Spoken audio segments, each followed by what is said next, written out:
I stand before you today to speak to an issue that I thought was long settled, long ago. So before I go on, I want to just assure some of us, even though I'm not a doctor, and I don't think that most of us here in this room are doctors. We're legislators. We help to make laws. Again, we're not doctors. And probably half of you in here are women. And the other half are not. Personally, I want to make sure that you understand this. Personally, I don't believe in abortions. And I'm a Democrat. Again, personally. But I'm not a doctor. And I'm not the woman on the other side who has to make a decision.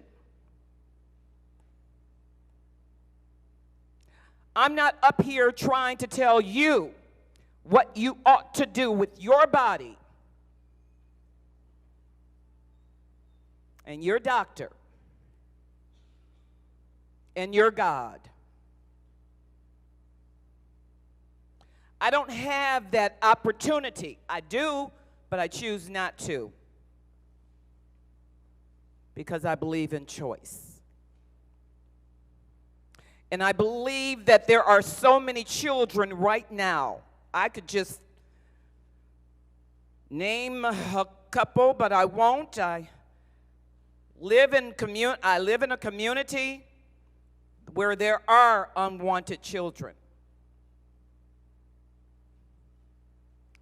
who's not being taken care of. And as a matter of fact, in this chamber right here, who's taken monies away from their families. Because according to some of us, they're lazy. They're lazy, good for nothing. Yet some of us are trying to pretend as though we have that right to speak for all women.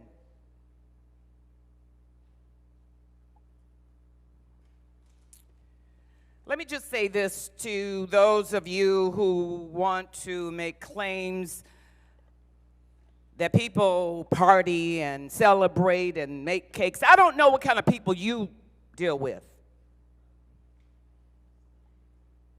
Because there's nobody who I know who's jumping up and down to have an abortion. I don't know of anyone.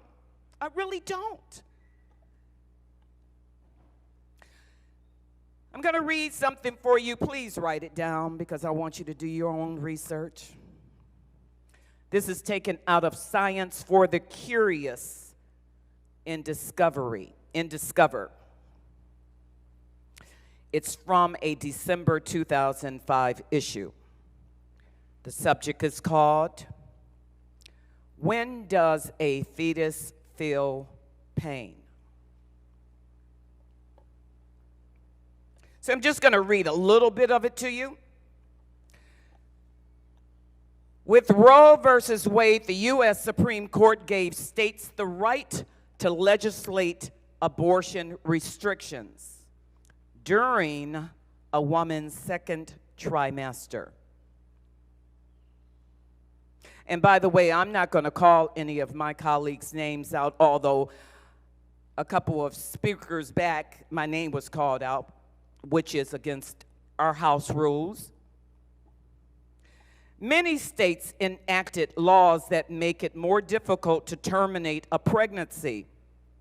Among them, Arkansas, Minnesota, and Georgia require physicians to tell women that a 20-week-old fetuses can feel pain during the procedure unless they are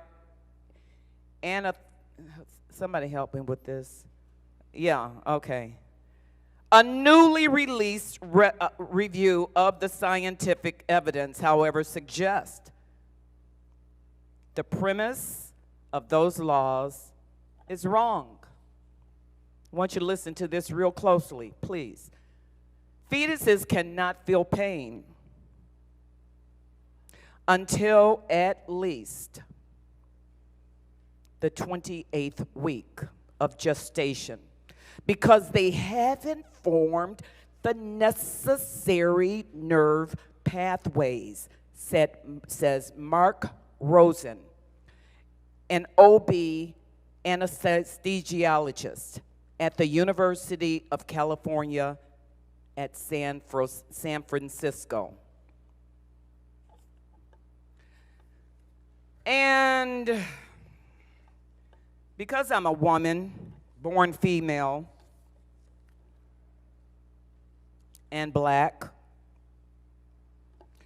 I want us to take a travel back in time. Here's a list of some of the major difficulties and oppressions, structures that black slaves had to face when slavery was still around. See if any of them, if you can relate to them as a woman. When slavery was around, slaves had to do the heavy labor. Slaves did the dangerous labor. The lives of slaves were worthless than the lives of their owners. Slaves are only worth something to society if they performed. Slaves did not have a voice in the public sphere. Slaves could not vote. Slaves were confined to home. And slaves could not earn a salary. Do you realize that women have only been voting since 1920? And it took a whole 60 more years before the law was ratified for all people to be able to vote. Why am I mentioning the vote? Because so much has been taken away from women.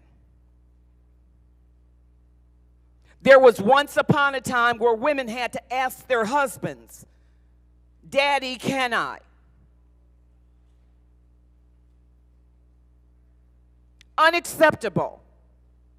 We as women and some of our men counterparts, and I appreciate you so much,